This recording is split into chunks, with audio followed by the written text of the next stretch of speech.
The Me Too movement has given women a voice. It has also rocked some of the most powerful men in the entertainment and politics worlds. Since the movement started, more than 60 high-profile incidents of sexual misconduct, assault, harassment, and intimidations have come to light. We want to bring in our panel tonight. You guys, thanks so much for joining us. We have Consuelo Lopez, Director of Operations for Casa Ruby DC and a transgender activist. We have Kimberly Klacik, Republican strategist, also activist and co-host of Fox 5's Like It or Not, Bryn Herrera, and Tyler Grant from Young Voices. Guys, thank you so much for joining us. I really appreciate you guys all being here. Thank you. All right, so it's been 1 year, and I want to get you all briefly to answer. Have we made progress from when this all began a year ago? I'll start with you, Tyler. I mean, we absolutely have. People going to prison, Bill Cosby going to prison, people losing their jobs for horrendous acts. You know, no woman deserves to be assaulted. No woman deserves to be harassed in the workplace. As with any movement, there are growing pains and growth that we need to do. You know, some things that we need to do, we need to define what we're looking for, define how we police this, define how we get better. But we have absolutely made gains. Bryn?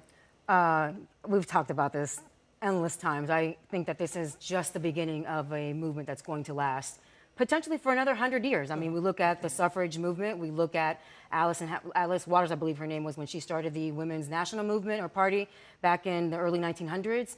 It took 100 years for us to get to this point, and now we're seeing this amazing wave of not just allegations, but again, women really fighting for our rights. I think that this is only the tip of the iceberg. Kimberly? Yeah, I think Me Too movement has come so far. I mean, usually when you see a hashtag on Twitter or any social media account, it goes away within so much, period of time. But Me Too has stand the challenge. I mean, look at this 1 year later. And I love the message, survivors supporting survivors. So people just sharing their story is awesome. But I do question how far we can go with this without it affecting us either in the workplace or as individuals. I know there's a lot of people that are saying, is it going to be hard for women to be employed sometimes because men might be afraid of what could happen?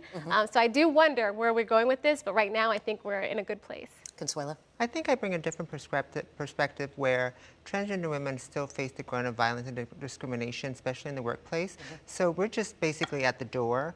And there was a study done in Washington, D.C. of trans resumes where over 60% of businesses discriminate against transgender women just for being trans. So therefore, once you get in the door, we also face discrimination. We also face sexual harassment. So, I mean, for transgender women of color, we're just basically at the door, knocking on the door. So, we still have a long way to go, to see improvement in the workplace as well. We've made progress, but room to move forward. The recent accusations against Supreme Court nominee Brett Kavanaugh have also rehashed the question that many folks were asking. Why do victims of either sexual assault, sexual harassment wait so long to come forward? And is that a part of this Me Too movement? Tyler? Yeah, so it's complicated. I mean, traumatic experiences. I've had friends that have been sexually assaulted, harassed.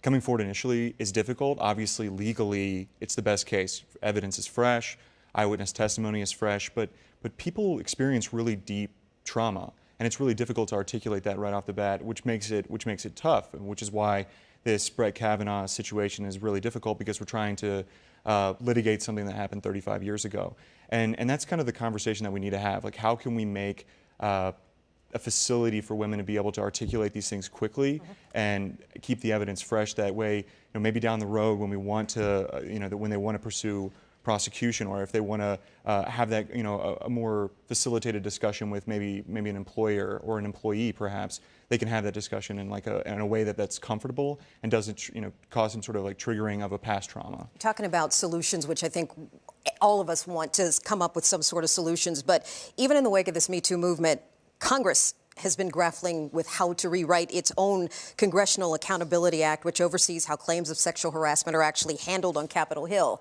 If they can't get it right, can the rest of us get it right? Let me start with you, Consuelo. So, like I said before, I think transgender women of color, being able to obtain a job and stay in the job, I think we bring a different perspective where they can get it right, but we have to get our foot in the door first. So I know a lot of cases where a lot of my friends who basically they have to pass just to be able to get a job, and in order to maintain the job, the bosses have come and done sexual harassments towards them, and they sort of take it just to be able to get the job, because it's already difficult for transgender women to obtain in other places. So again, I bring a different perspective where, you know, when you hear of Capitol Hill, there's not too many openly transgender women that work in Capitol Hill. I get that. All right, let me ask you, because we only have so much time left. Bill Cosby, 81 years old, convicted, the first big celebrity convicted in this Me Too movement. And we still hear folks saying, oh, well, you know, he didn't do it or he doesn't deserve it. Where do we go with this? What happens next? I mean, how are we supposed to respond to that? How are women supposed to respond to this? I'll start with you, Brent. I think, you know, Tyler, to your point, where we start dispelling the idea that women should keep it to themselves for whatever reason. Before we even get to addressing that, I think that we need to put us on the same playing field. Respect me, give me the same due process that you give a man in the same situation, because until we equalize the conversation and the processes and how everything is handled, we can't even begin to talk about, you know, do women, you know, are women comfortable, are they safe in coming out? I think that a lot of us who have been harassed, who have family members who have been harassed, we keep it to ourselves because we don't want to be ridiculed, we don't want to be shamed, we don't want to be, you know, accosted for coming forward, all those things that happen for coming forward. So with Bill Cosby, he had to go to prison. If the evidence supported the claims of these 50-plus women, you have to start there. I think that now, and I posted this on Facebook last week and I got attacked for it, we need to hold these other men accountable on the same exact level. Look for the evidence, go to trial, whatever the process is for it, hold them accountable as well, because until everybody is treated equally, men in that case, we can't really move the needle forward, in my opinion. I think this is a great time for maybe legislation.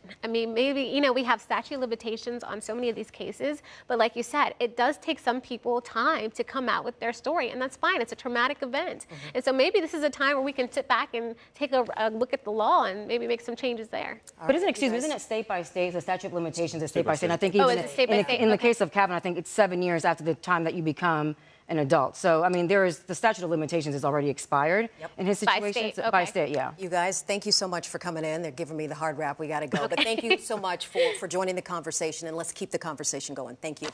We'll be right back. Thank you. Thank you.